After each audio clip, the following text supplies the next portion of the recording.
Where?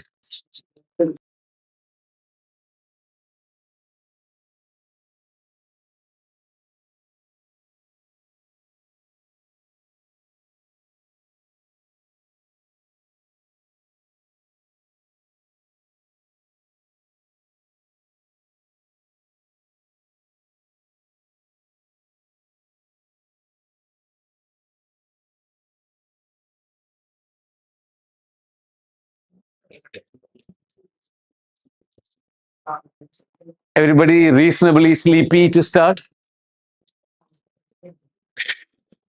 No? The lights are dim. You had full food. Weather outside is nice. Correct? All ideal situation too. And then time is what, 2 o'clock. Whoever teaches at 2 o'clock, correct?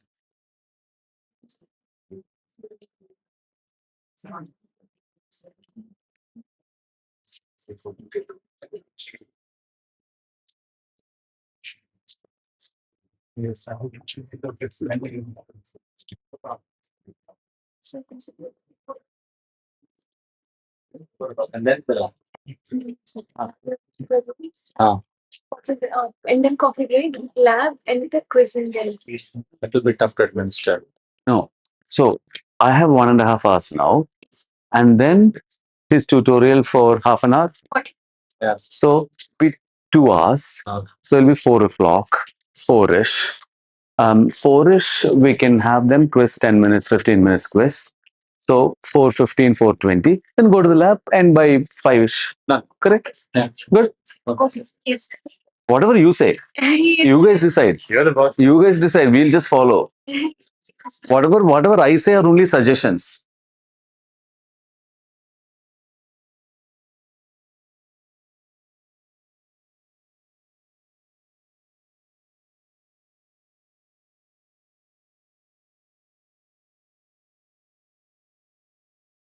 We'll start. Yeah, we'll start with the next module.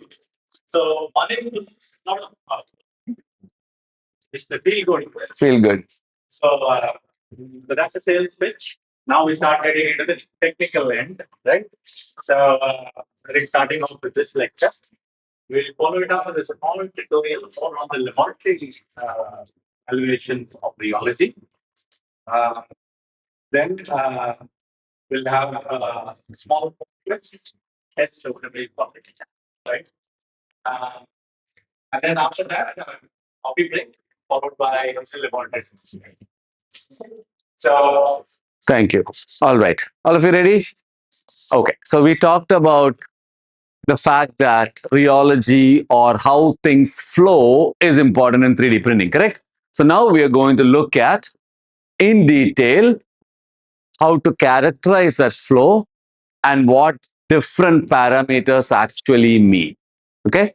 All of you have squeezed the toothpaste out of a toothpaste tube, squeezed your ketchup out of the ketchup bottle, done all of those things. Right? Very similar idea.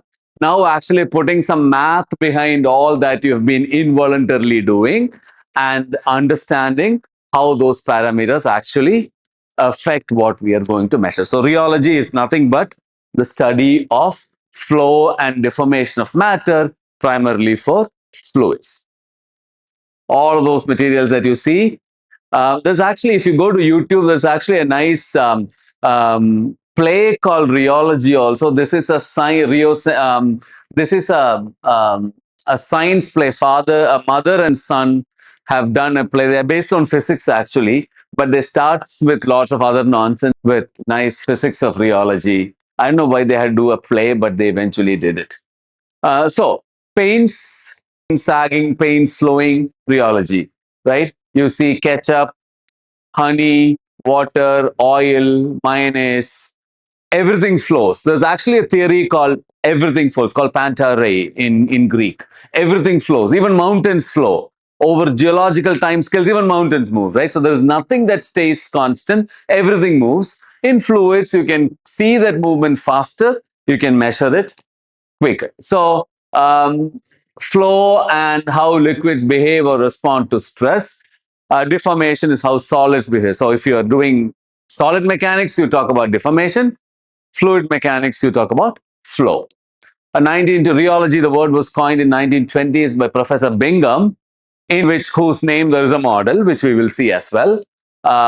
It's a key to understand the flow behavior of fresh cementitious materials, which in turn influences hardened properties and durability. Remember how it comes out of the tube, how it stays in position determines how the properties are developed, correct? So again, you can also think about it in several different ways. When we are young, parents say, develop your character now because that's how it's going to be behaving in the later ages. Also, same thing. You develop your character at very fresh stage, it will show up at later ages also. Fluids also does the same thing. Understanding and controlling factors affecting rheology is crucial for optimizing mixed designs. Optimizing mixed designs is very important for 3D printing. Again, like I said, it's not just about the mix design for the mix itself, but taking into consideration what also? Mix plus the printer, right? The printer and the characteristics of the printer, whether it's a ram printer, ram extrusion, screw extrusion, the printer characteristics also are important. All right, so viscosity is to liquids as elasticity is to solids. So viscosity is that fundamental property of liquids which is similar to elasticity of solids. Again, elasticity for a linear elastic material, it is a proportionality constant between stress and strain. Similarly, viscosity for a liquid is a proportionality constant between stress and not strain, because liquids are time dependent also. We do strain rate, right? Strain as a function change of strain with respect to time. And then there is viscoelasticity, which is a transformation from liquids to solids. So in general rheology of cement based materials, we look at two different measurements, which we'll go through both, and in the laboratory also we'll do those. One is the flow, the characteristics of the flow under a yielding regime, and then the characteristics of flow under an oscillatory regime. So oscillatory rheology and your yield rheology in a very, very generic terms. We'll see both of that. Okay, so viscosity is a resistance to flow, influences the process ability of fluids. How can you process a fluid? How much will it flow? How long can you extrude a filament? How much time do you have to extrude a filament? All of those is determined by viscosity, whether we can be pumping it, pouring it, all of that. So water, cake batter, molten polymer, oil, concrete, all liquids, all fluids exhibit viscosity. Can we use the fluid? It's one of the basic rheological. Oil, honey, concrete, all of them have.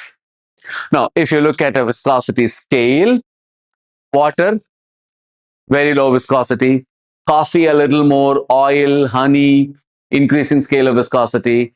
Asphalt, you get to higher and higher viscosities. And difference in viscosities enable different flow behavior. Does water flow the same way as oil?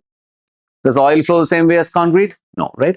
All of those, if we want one parameter to determine or define the flow, that's going to be viscosity. Okay, and then there are Newtonian fluids and non-Newtonian fluids. We'll see that. Why is Newton coming in between here, right? He did all the elasticity, and now in fluids also is troubling us. We'll see why Newton did this also. Einstein said, what if Newton can do it? I can do something in viscosity too. So there is an Einsteinian stuff too. All these scientists, there is a story. Have you heard of Hooke's law? What is Hooke's law? Stress is proportional to strain. And what is the constant of proportionality called? Young's modulus. How did Young come in between? Young was about 2 centuries after Hooke. How did Young come in between? Hooke apparently was a very paranoid scientist. Hooke was very worried that his discovery somebody will steal.